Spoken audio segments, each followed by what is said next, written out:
आपल्याला काय करायचं, 2 अंकी संख्येने 3 अंकी संख्येला गुणायचं। याची एक सोपी पद्धत आज आपण या ठिकाणी पाहणार आहोत। काय करायचं माहिती आहे का आपल्याला, मागच्या वेळेस आपण काय केलं होतं, 1 अंकी संख्येनेच गुणलं होतं। म्हणजे इथं जर फक्त 2च असतील तर 2 ने आपण 7 ला गुणलं, 2 ने आपण 3 ला गुणलं, 2 ला आपण 5 ला गुणलं आणि जे उत्तर आलं ते आपण लिहिलं, बरोबर आहे। आता आपण काय करणार आहोत, 2 अंकी संख्येने गुणणार आहोत। तर आपण पाडा म्हणला होता, टेबल म्हणला होता आणि गुणलं होतं। आता 52 चा टेबल येतो का तुम्हाला? 52 चा टेबल येत नाही आणि 52 च्या टेबलला गुणायचं म्हणजे अवघड आहे। मग आपल्याला सोपं कसं करायचं, तर बघा आता आपण काय करू, 537 किती आहे ते, 537 मल्टिप्लाय 52 आहे। तर या 52 पैकी आपण काय घेऊ, 2 घेऊ। काय घेतले आपण, 2। चला आता 2 ने गुणायला, 2 ने गुणणं सोपं आहे का? चला गुणूया आपण आता। हा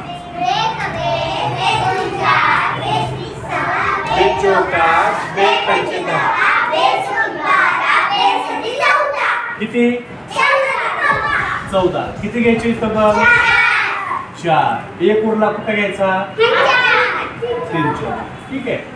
आता 2 ने आपण 3 ला गुणू,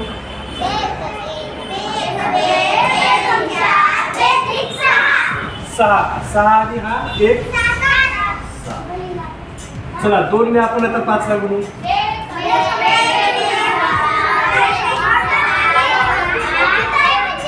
2 पंचे 10। हे एक उत्तर भेटलं आपल्याला। आता आपण काय करू, अजून एक लिहू, 537 गुणिले 5। हे सोपं आहे। 5 चा टेबल 7 पर्यंत, 5 7 35, 5 7 35। आता या 35 पैकी किती लिहायचे आपल्याला इथं, 5। एकच स्थानचा अंक लिहायचा आणि 3 कुठे ठेवायचे, 3 च्या डोक्यावर। आता 5 चा टेबल 3 पर्यंत बनायचा, 5 त्रिक 15, 15 आणि हे 3 किती झाले, 18। आता 18 पैकी काय घेऊ आपण इथे, 8 घेऊ। एक कुठं घ्यायचा, 5 चा डोक्यावर। चला 5 चा पडा 5 पर्यंत, 5 चा 25, 25 आणि हा 1 किती झाला, ठीक आहे। म्हणजे आता आपल्याला किती उत्तर आली, 2 उत्तर आली। 537 गुणिले 2 केला, 537 गुणिले 5 केला, 5 आणि 2 है की नाही, उत्तर सुद्धा 2 आली। इथे उत्तर आले नाही ते कुठे। आता आपण काय करू, हे पहिलं उत्तर याच्या खाली लिहून घेऊ, किती आहे, 1074, बरोबर आहे। ते कशापासून निघालेलं आहे, 2 न आपण काय केलं, 537 ला गुणलं आणि हे उत्तर आलं, बरोबर आहे। आता आपण 5 ला गुणलं 537 ला, त्याचं उत्तर कोणतं आहे, 2685, बरोबर आहे। हे उत्तराच्या खाली ठेवू आपण।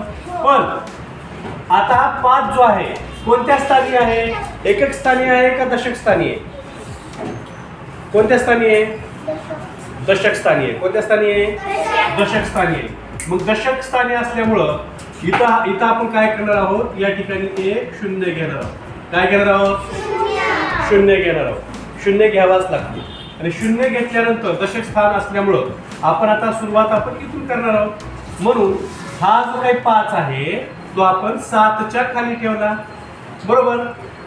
हा जो 8 आहे तो आपण 0 च्या खाली ठेवला, हा जो 6 आहे आपण 1 च्या खाली ठेवला आणि हा जो 2 आहे त्याच्या पुढे ठेवला आणि त्या आधीचं चिन्ह दिलं आपण, बरोबर। आता सोपं आहे, याची याची बेरीज करायची, 4 आणि 0 4, 7 आणि 5 12, 12 ला किती, 3 2, हातचा किती आला, 1, 8 आणि 1 9, 6 आणि 1 7 आणि हा 2 शिल्लक राहिला, इथं वर काहीच नाही। या ठिकाणी आपण काय लिहिला, हो, काय आलं बरं उत्तर, उत्तर काय आलं,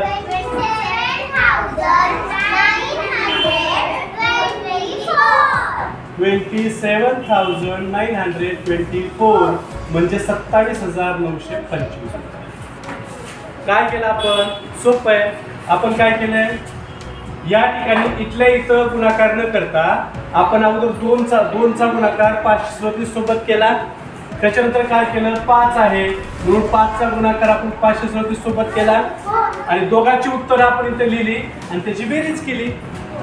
अवघड आहे? अवघड आहे का? आता याच्या अशाच पद्धतीने आपल्याला काय करता येतं, याच्यापेक्षा मोठा गुणाकार सुद्धा आपण सोडवू शकतो. याच्यापेक्षा मोठा बघा. आता आपण 4 अंकी घेऊया. 324 ने एवढ्या मोठ्या संख्येला गुणायचं. पण आपण जी पद्धत वापरतोय त्याच्यामध्ये सोपं वाटतंय की नाही? आता चला बघूया. अगोदर आपण कशाला गुणायचं? 4 न गुणूया.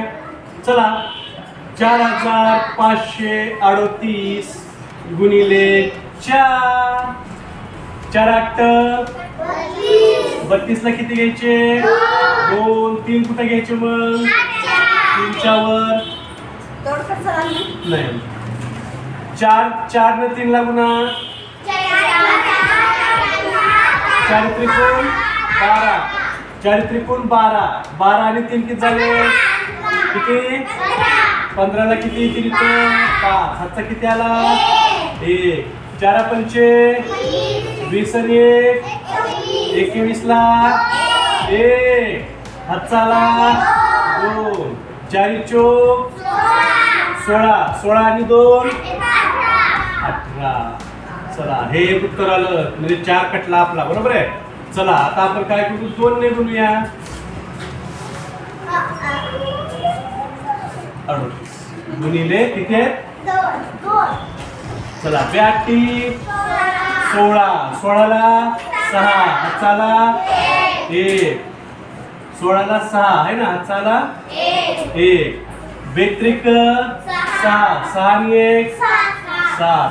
2 पंचे 10 ला 0. हातचाला 1 आणि 2 चोक 8. 8 आणि 1 4 ने गुणलं, 2 ने गुणलं. आता कोणतं राहिलं? 3 ने गुणायचं राहिलं. बरोबर आहे. चला बघूया. 4538 गुणिले 3. 3 8 24 है ना. 24 ला किती लिहायचे? 4. आजचे किती आले?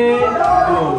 3 त्रिक 9 आणि 2 11. 11 ला किती घ्यायचे आपण इथं? 1. हातचा कुठं घ्यायचा? वर. 3 5 15 ने 16. 16 ला 6. हातचा किती आला? 1. 3 चोक 12 ने 13 है ना. म्हणजे किती आलं उत्तर? 13,614. बरोबर. तर हे आपले 3 उत्तर आले. याचं पण उत्तर आलं, याचं पण आलं, याचं पण आलं. आता आपण लिहूया. अगोदर कोणतं लिहावं लागेल? 4चं उत्तर लिहावं लागेल की नाही? 4चं उत्तर किती आहे? 18,152. हे लिहिलं आपण 4चं उत्तर. आता आपल्याला लिहायचंय 2चं उत्तर. 2चं उत्तर किती आहे? 9,076. 9,076. पण 9चं उत्तर लिहिण्याआधी आपल्याला इथं काय घ्यावं लागणार आहे? 0. मग हे 6 5च्या खाली, 7 1च्या खाली, 0 8च्या खाली आणि 9 1च्या खाली. ठीक आहे. लिहिलं आपण हे. आता हे लिहायचं राहिलंय. आता हे लिहायचं म्हणजे शतक स्थानी आहे. हा 3 कोणत्या स्थानी आहे? शतक स्थानी आहे. आणि शतकामध्ये किती 0 असतात? 2 0 असतात. इथे किती घ्यायचे आपल्याला 0? 2. 1 आणि 2. आता हा 4 7च्या खाली, हा 1 0च्या खाली, हा 6 9च्या खाली, हा 3 इथं आणि हा 1 इथं. अधिक अधिक. ओके झालं. आता नुसती बेरीज करायची याची. 2 0 0 किती आले? 5 आणि 6 11ला किती आला? 1. हाचा किती आला? 1. हा 1 आणि हा 1 किती झाला? 2. 2 आणि 7 किती झाले? 9. 9 आणि 4 13. 13ला किती लिहू मग? 3. हाचा किती आला? 1. 8 आणि 1 9 आणि 0 9. आणि 9 आणि 1 10ला किती आला? 0. हाचा किती आला? 1. 1 आणि 1 2. 2 आणि 9 11. 11 आणि 6 17. 17ला किती लिहायचे? 7. हाचा किती आला? 1. 3 आणि 1 4. इथे किती उरला आता इथं? हे आला आपलं उत्तर. आता हा झाला शतक, हा झाला हजार, हे झालं लक्ष. वाचा बरं. 14 lakhs 70,000. Very good. बघा उत्तर काय आलं? 14,70,312. म्हणजे 14,70,312. मला सांगा, हा गुणाकार सोपा वाटतोय का अवघड वाटतोय? अगोदर आपल्याला 2 अंकी संख्येने 3 अंकी संख्येला, 4 अंकी संख्येला, 5 अंकी संख्येला गुणाला अवघड जात होतं, बरोबर आहे? पण आता आपण 2 अंकी संख्येने पण गुणू शकतो, 3 अंकी संख्येने पण गुणू शकतो किंवा 4 अंकी संख्येने पण गुणू शकतो. किती अंकी संख्या आली तर अवघड आहे का गुणणं? काहीच अवघड नाही, अतिशय सोपं. लक्षात आलं का तुमच्या सर्व? पुन्हा एकदा आपण याचं रिव्हिजन घेऊ. तुम्हाला समजलं नसेल तर पुन्हा एकदा ऐका कसं कसं केलं आपण. आपण काय केलं? ह्या 4 अंकी संख्येला 3 अंकी संख्येला आपल्याला गुणायचं होतं. आपण काय केलं? अगोदर फक्त 4 ने काय केलं? या संख्येला गुणलं. मग आपण 2 ने या संख्येला गुणलं आणि मग आपण 3 ने या संख्येला गुणलं, बरोबर आहे? त्याच्यानंतर या तिघांची उत्तर आली. आपण 4चं उत्तर इथं लिहिलं बघा. त्यानंतर 2चं उत्तर आपण इथं लिहिलं आणि 3चं उत्तर आपण काय लिहिलं? ह्या 3चं उत्तर इथं लिहिलं. पण उत्तर लिहित असताना आपण पहिलं उत्तर बरोबर त्याच्या खाली लिहिलं, पण दुसरं उत्तर लिहित असताना काय केलं आपण? हा जो 0 आहे का बरं घेतला? कारण तो दशक स्थानी आहे, है ना? 0 काय? हा एकक स्थानचा झाला ना, हा एकक स्थानचा झाला. हा या 4 कोणता एकक स्थानचाच आहे ना, 4 एकक स्थानचा आहे, मग डायरेक्टच लिहिला आपण. पण हा 2 किती कोणत्या स्थानचा आहे? दशक स्थानचा आहे. दशकामध्ये 0 किती असतात? एकच 0 असतो, म्हणून एक 0 घेतला आणि ती जी संख्या आहे ती आपण पुढे लिहिली. त्याच्यानंतर आपण काय केलं? तिसरी संख्या लिहिताना 2 0 दिले. का बरं दिले 2 0? कारण हा 3 कोणत्या स्थानी आहे? शतक स्थानी आहे. शतक स्थानी आहे म्हणून शतकामध्ये किती 0 असतात? 2 0 असतात, म्हणून आपण 2 0 या ठिकाणी लिहिलं, है ना?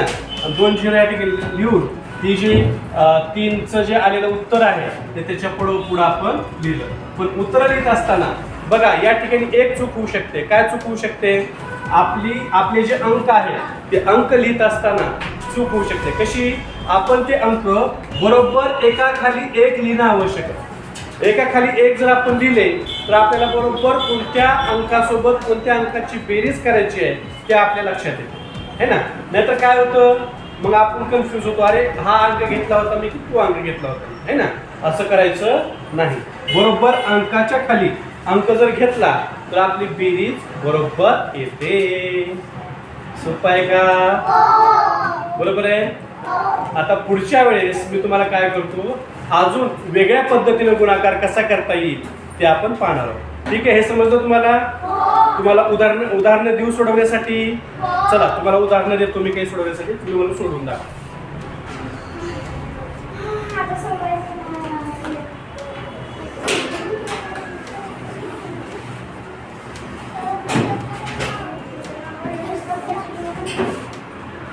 572 multiply 57.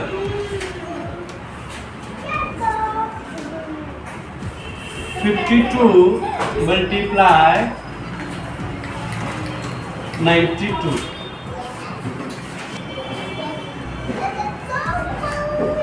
$928 multiply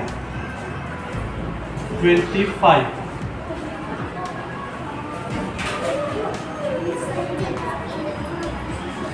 $737 multiply 28. आणि एक मोठं देतो तुम्हाला अशाच पद्धतीचं 4 अंकी. 3927 multiply 252. ठीक आहे. बघा किती उदाहरणं दिले तुम्हाला. 1 2 3 4 5. 5 उदाहरणं दिले. हे 5 उदाहरणाची प्रॅक्टिस करा आणि यामध्ये काय अडचणी येत आहेत ते मला सांगा, आपण ते सोडूया.